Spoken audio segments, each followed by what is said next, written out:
Hey, welcome to episode number 10 of the Go-To Physio podcast. In today's episode, we're talking about how to overcome feeling rushed in sessions and the true power of having a step-by-step system. I hope you enjoy the show.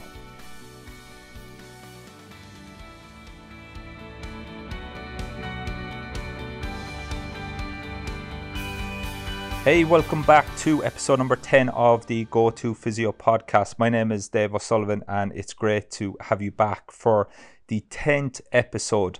Now, if you've just come across the Go-To Physio podcast, we've had a mix of between clinical application content and more higher level thinking. And in today's show, we're going to switch back to higher level thinking, but also how to apply that with some applications so that you can avoid feeling rushed in sessions.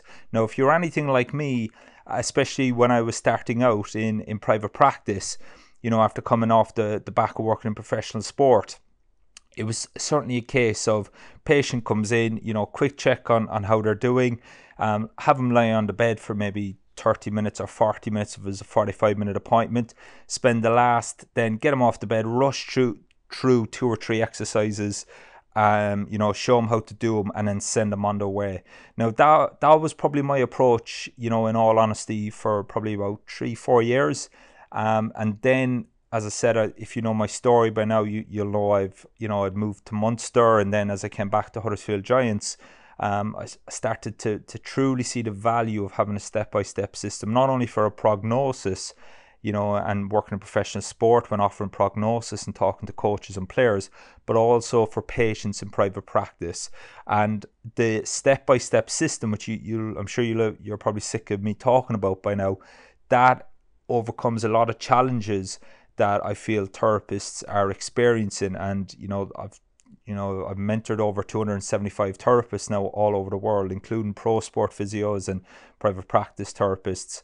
But I've also spoke to a lot more than 275 therapists, and one of the common struggles in the day-to-day is feeling rushed in sessions sometimes. And when we scale that back and we take kind of a higher level look at it, I think a big problem with therapists feeling rushed is, or the true cause, if you will, is not having that clarity on where they're going. So if we switch gears now kind of to where I am in this moment in time, from having that patient on the bed, spending 40 minutes lying face down or whatever and doing loads of soft tissue, what I do now in a 30-minute session in private practice is we break that down into 3 chunks. Okay, so the clinical application aspect of this show is about to start. Okay, so what I would like you to do today, just like in all the other shows, I encourage you to reflect and apply this content, and hopefully it's useful. And one of the big aims of this show, just like the mentorship, is getting real world results with real people. Okay, I'm not interested in putting content out there online that sounds great in theory, but actually you can apply it. So what we do, and what I encourage in my mentorship, in the Go-To Therapist mentorship, is that we break down a 30-minute session, say, into 3 10-minute blocks. Now, realistically, that's probably going to be 3 8-minute blocks with maybe a 3-minute introduction, where maybe you're reviewing progress from the last session, and then 3 minutes of a recap. Now, within those 3 blocks, what we would do is we would be working on one key performance indicator. Okay, so again, just like the initial assessment, and we've covered this, especially in how to design a treatment plan episode, which was episode I think it was episode 5 of the Go-To Physio podcast. It was episode 6 of the Go-To Physio podcast. We covered how to design a treatment plan. Okay, now in that treatment plan, or in that episode, you'll remember that we had the treatment plan mapped out from the first session. Okay, so what we're doing then is we're just going on that journey with the patient. Now, in real terms, what we're doing is we're just giving that person's nervous system and that person an exposure to load in that graded manner. Okay, so if you're in session 2 or 3, you're still chipping away towards that final outcome. Okay, so everything that we're doing, it's chipping away to get to that main outcome that's going to make meaningful impacts on the patient, that's going to allow them to tolerate the loads and build resilience in situations that are meaningful to their lives. Hey, I hope you're enjoying today's show. For more clinical content and tips to help you implement this content in the real world, please visit thegotophysio.com for more information, including my 6-step patient adherence checklist, which you can download for free. And also there's more blog content that helps you implement this stuff in the real world. You'll also find links to my YouTube show, The Go-To Physio Show, as well as lots of more information to help you become the go-to therapist, helping real patients get real results in the real world. So within that session, if this is session 2 or 3, we'd usually have 1 or 2 key performance indicators within that session. Okay, so in the Go-To Therapist mentorship, I always encourage therapists to never treat without having a key performance indicator. Now, the key performance indicator can be various, tests that you use on a day-to-day basis. And what we want to do is we want to go down the route of performing, some kind of key performance indicator, intervening, whether that's hands-on, non-hands-on, whatever you're using, and then retesting. Okay. And if we can improve that key performance indicator, then we just move on to the next level of loaded exposure. Okay, so the value in having the system that we covered in episode 6, okay, that's kind of the overview. Then we start to get into the nitty-gritty session by session. We break that down into maybe 3 blocks, and we're just chipping away at 2 or 3 things. Now, again, if you've listened to previous episodes, that's where the 80-20 rule is going to come in. Okay, so maybe the first 8 minutes, we're working on actually the symptoms. Okay, so again, if you've got a tendinosis, tendinitis, whatever you want to call it, knee pain, you might spend some time doing soft tissue work to the quads, whatever you're doing to settle the symptoms, whether you're doing isometrics, whatever you're into. Okay, then the last 2 8 minutes will be focusing on what we think is contributing, or in other words, not doing enough work or not tolerating enough load that's causing that tendon to maybe overload in the first place. Okay, so that 2 8 minute block, we might be working on improving the co-contraction of the knee, so that the hamstring, the distal hamstring, the proximal gastro are doing more to allow the hip to do more. Again, check out the episodes 3 and 4 for that if you want more clinical applications, what I'm talking about on that. And then once we are at the certain stage of graded exposure, okay, if we've passed that kind of key performance indicator for that stage, then it's just a simple case of moving on to the next step. Okay, so the second 8 minutes might be to get us to the next step, and the third 8 minutes might be to get us even further on that graded exposure graph. Okay, and if you've been onto our website, www.thegotophysio.com /blog, you'll probably have seen the kind of the example of that kind of overloading that we do before we send a patient back. Okay, there's a few graphs there in various blogs. Okay, especially the one of the first blogs that I put out on that brand new website.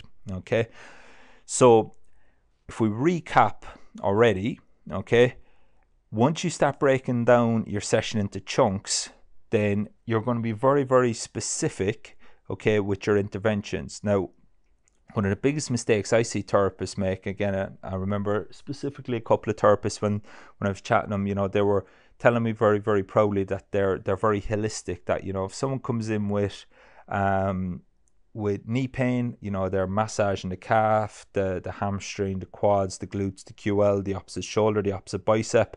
And I was exhausted just listening to them. They were spending an hour with a patient. I was like thinking to myself, with the greatest respect to them, why are you working so hard? And in the Go-To Therapist mentorship, my big focus is on working smarter, not harder. Okay, so doing less hands-on treatment, okay, and being more specific in terms of giving stimulus to the nervous system, but then having that graded exposure and having the skill set to complement the hands-on with the higher level rehab. Okay, that's what my go-to therapist mentorship is all about. Whereas that kind of mentality of trying to treat everything and hoping something sticks, the problem with that then is we don't actually know what made the biggest difference. Okay, so again, I might, treat 2 or 3 different tissues in order to improve the key performance indicator. But what I will do is after every intervention, I'll always retest. Okay, so my athletes, especially during the World Cup at the moment, they're absolutely, some of them are sick of jumping up and down off the bed, rechecking whatever key performance indicator we're using. Okay, so the big thing is I don't really care, because I need about getting them up and down, because I need, obviously if it's an acute back pain, you want to be careful with that, but that probably wouldn't be the key performance indicator anyway. But you want to make sure that you have clarity on actually what's helping make the biggest change. Okay, if there is actual physical factors contributing to the pain experience. Okay, now the nice thing about it is you may, in some cases, although we might break down this session into 3 blocks, if you've got a tricky case, you might spend a full session just trying to improve one key performance indicator, and it might take you a little bit of time. When you recheck it, you've kind of got them to the next stage, and then the nice thing about that is when they come back in the next session is we know exactly where to go now and the tissues that maybe need that graded exposure. Okay, so again, if I want to improve the toe touch, there's various things that can help that. The rib cage mobility, I might need the diaphragm to lengthen. I might need the iliocostalis to lengthen, to relax, the intercostals at the back to lengthen.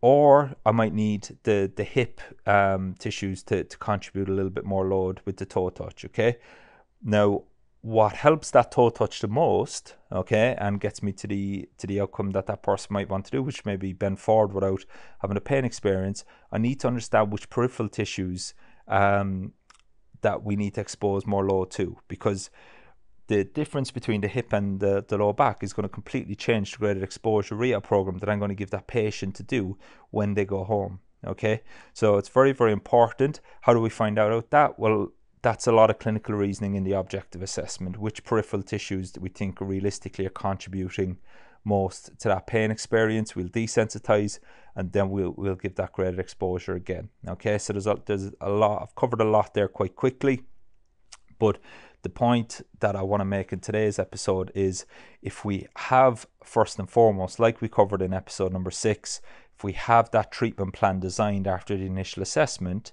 then each subsequent session, we can break that down then into 2 to 3, 6, 7, 8 minute blocks, where we're just chipping away at these key performance indicators that are going to help us bridge the gap from where the patient is now to where they want to be, rather than just having the patient come in, put them on the bed, treat everything, and then at the end of the session get them to jump up. How does that feel? Okay, because then we don't really know what made the biggest difference, but most importantly, we don't know which tissues we want to continue to expose low tolerance to. And I'm a big believer that our hands-on treatment is almost a starting point in graded exposure to low tolerance. We can put load through tissues with our hands. Okay, I'm not a big believer that we're breaking up scar tissue or anything like that, but I think it's a great opportunity to put some load through tissues that may be sensitized in a safe, non-threatening manner. Okay, you need to be skillful with that. You need people skills. You need to be able to interact with people.